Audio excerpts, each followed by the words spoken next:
اعوذ باللہ من الشیطان الرجیم بسم اللہ الرحمن الرحیم یا ایہا النبی انا ارسلناک شاہدا ومبشرا ونذیرا وداعیا الی اللہ باذنہ وسراجا منیرا۔ ناظرین، میں نے سیرت النبی کی قسط نمبر 1 بیان کر دیا تھا۔ آج سیرت النبی کی قسط نمبر 2 ہے۔ قسط نمبر 2 میں نبی علیہ الصلوۃ والسلام کی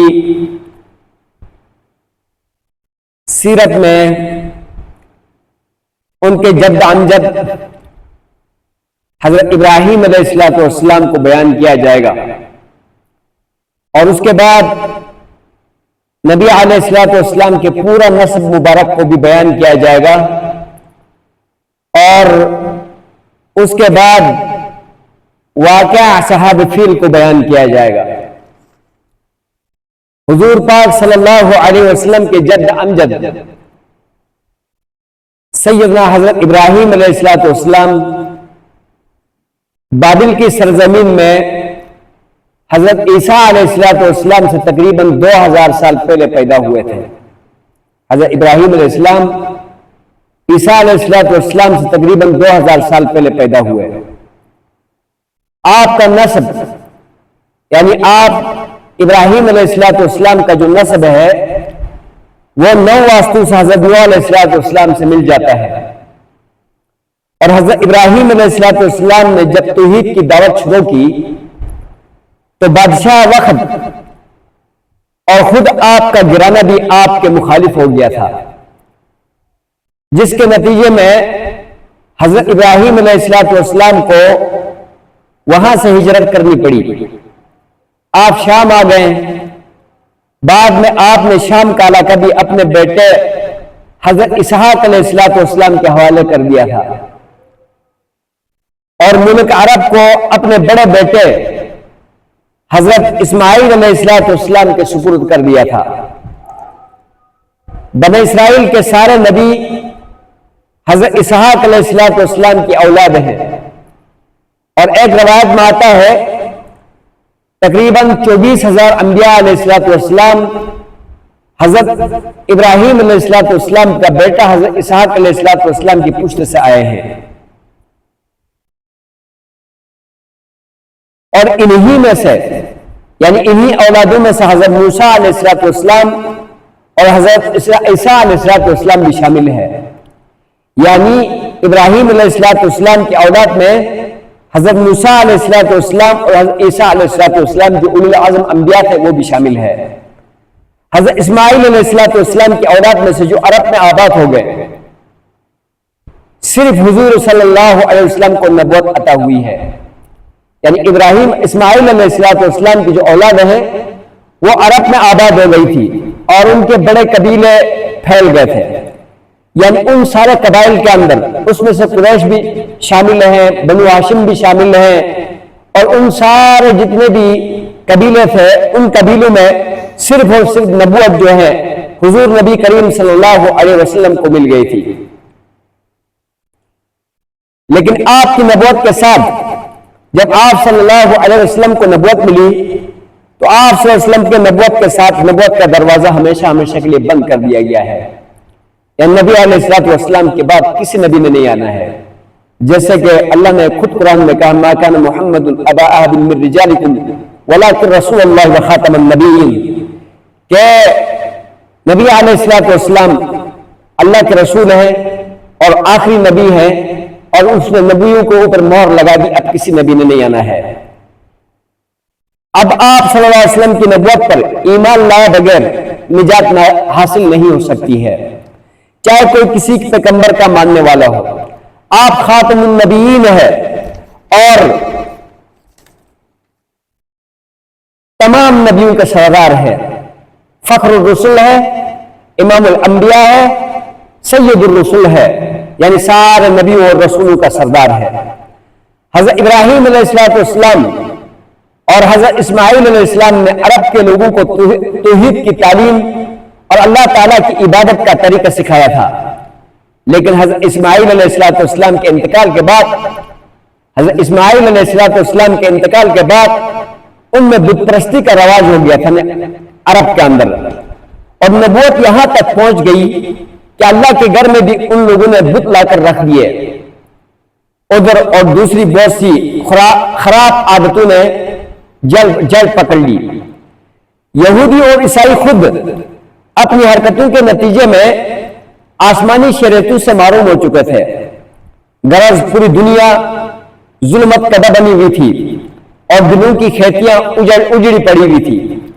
اللہ تعالیٰ کی رحمت جوش میں آئی اور حضور صلی اللہ علیہ وسلم کی ولادت باسعادت کا مبارک وقت آ پہنچا، تاکہ آسمانی ہدایت کے نور سے یہ زمین روشن ہو اور دل کی دنیا پھر سے سدا بہار بن جائے۔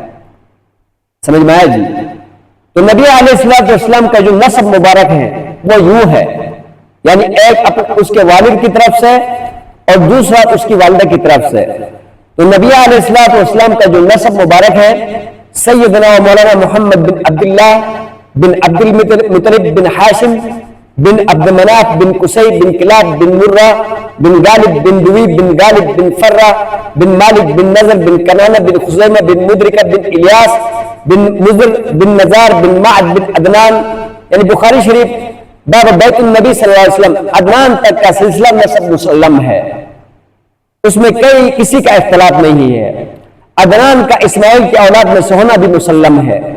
نظر بن کنانہ کی اولاد کو قریش کہا جاتا ہے، نظر بن کنانہ کی اولاد کو قریش کہا جاتا ہے۔ قریش ایک مضبوط سمندری جانور کا نام ہے جو سب جانوروں کو کھا لیتا ہے، اس کو کوئی نہیں کھا سکتا۔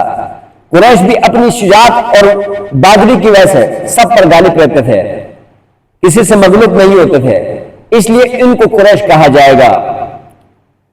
جانے لگا ہے۔ والدہ کی طرف سے سلسلہ نسب یوں ہے: محمد بن آمنہ بنت وہب بن عبد المناف بن زہرہ بن کلاب بن مرہ۔ نسب کا دونوں سلسلہ جو ہے نا کلاب بن مرہ پر جا کر مل جاتے ہیں۔ جی تو یہ نبی علیہ السلام کا سلسلہ نسب تھا کہ جو کہ حضرت ابراہیم علیہ السلام تک یعنی اس کا سلسلہ نسب پہنچ جاتا ہے۔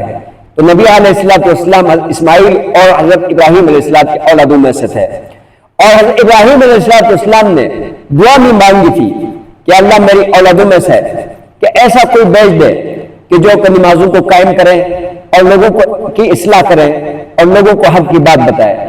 اور حضرت ابراہیم علیہ السلام کی دعا قبول ہوئی اور اللہ تبارک و تعالیٰ نے حضرت ابراہیم علیہ السلام کی اولادوں میں سے حضرت نبی کریم صلی اللہ علیہ وسلم کو یعنی لے آئے اور ان کے پشت مبارک سے، تاکہ سعادت حضرت ابراہیم علیہ السلام کو حاصل ہو۔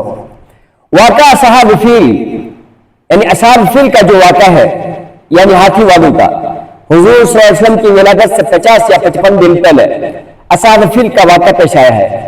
قرآن کریم میں سورہ فیل کے اندر اس واقعے کا ذکر موجود ہے۔ نجاشی شاہ حبشہ کی طرف سے یمن کا حاکم ابرہہ تھا، اس نے بیت اللہ کے مقابلے میں یمن کے دارالخلافہ صنعاء میں عیسائی مذہب کے نام پر ایک عالیشان عمارت تعمیر کرائی تاکہ لوگ سادہ سے بنے ہوئے بیت اللہ کو چھوڑ کر اس کے طواف کے لیے آیا کریں۔ جب یہ خبر مشہور ہوئی تو بنی کنانہ کے ایک آدمی نے جا کر اس گرجا میں پخانہ کر دیا کہ انہوں نے جو ہے بیت اللہ کے مقابلے میں یہ کیوں بنایا۔ اس پر ابرہہ کو پیش آیا اور اس نے قسم کھائی کہ میں خانہ کعبہ کو مسمار کر کے دم لوں گا۔ اس نے بڑا لشکر اور ہاتھی ساتھ لے کر فوج کشی کی، راستے میں جس قبیلے سے مزاحمت کی اس کو طے کر دیا، یعنی اس کو تباہ کر دیا۔ مکہ کے اطراف میں پہنچ کر اہل مکہ کے جنگل میں چرنے والے جانور پکڑ لیے، جن میں 200 اونٹ آپ صلی اللہ علیہ وسلم کے جد امجد عبد المطلب کے بھی تھے۔ اس وقت عبد المطلب ہی قریش کے سردار اور خانہ کعبہ کے متولی تھے۔ عبد المطلب نے قریش کو جمع کر کے کہا کہ گھبراؤ مت، مکہ کو خالی کر دو، مکہ کو خالی کر دو، خانہ کعبہ کو کوئی منہدم نہیں کر سکتا، یہ اللہ کا گھر ہے، وہ خود اس کی حفاظت کرے گا۔ بعد میں عبد المطلب قریش کے چند سرداروں کو لے کر ابرہہ سے ملنے کے لیے گئے۔ ابرہہ عبد المطلب کے حسن و جمال، دبدبہ و وقار کو دیکھ کر بڑا مرعوف ہوا اور بڑے احترام سے پیش آیا۔ دوران گفتگو عبد المطلب نے اونٹوں کی رہائی کے لیے کہا تو ابرہہ نے کہا کہ تعجب کی بات ہے، تم نے اونٹوں کی بات تو کی، لیکن خانہ کعبہ جو تمہارا اور تمہارا آبا و اجداد کا دین اور مذہب ہے، اس کے بارے میں کچھ نہیں کہا۔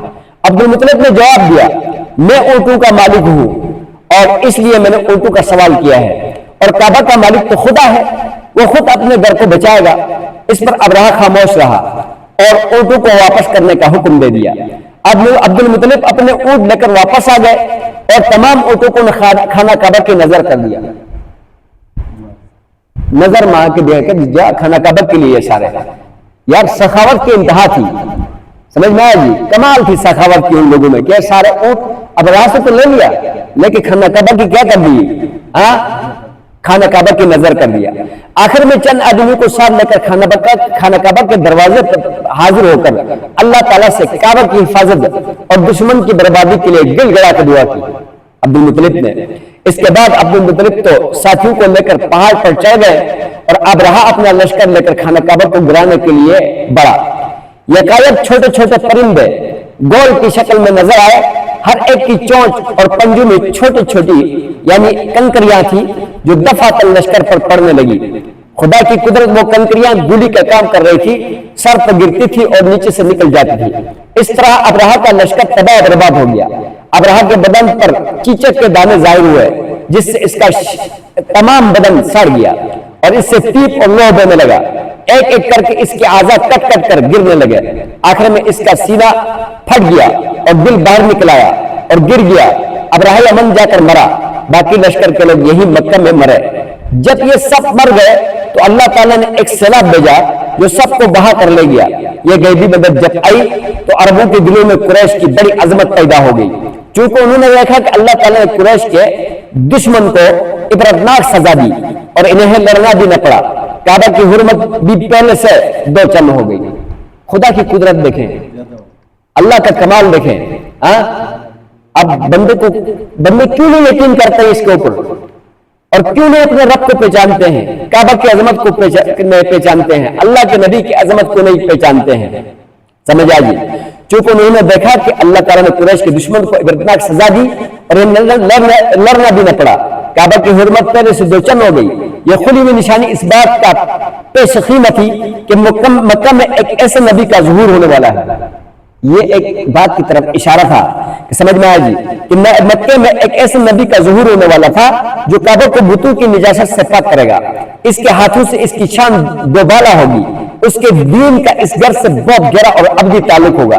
اس واقعہ سے یہ بھی اندازہ ہوتا ہے کہ اس نبی کے ظہور کا مبارک دن کچھ دور نہیں۔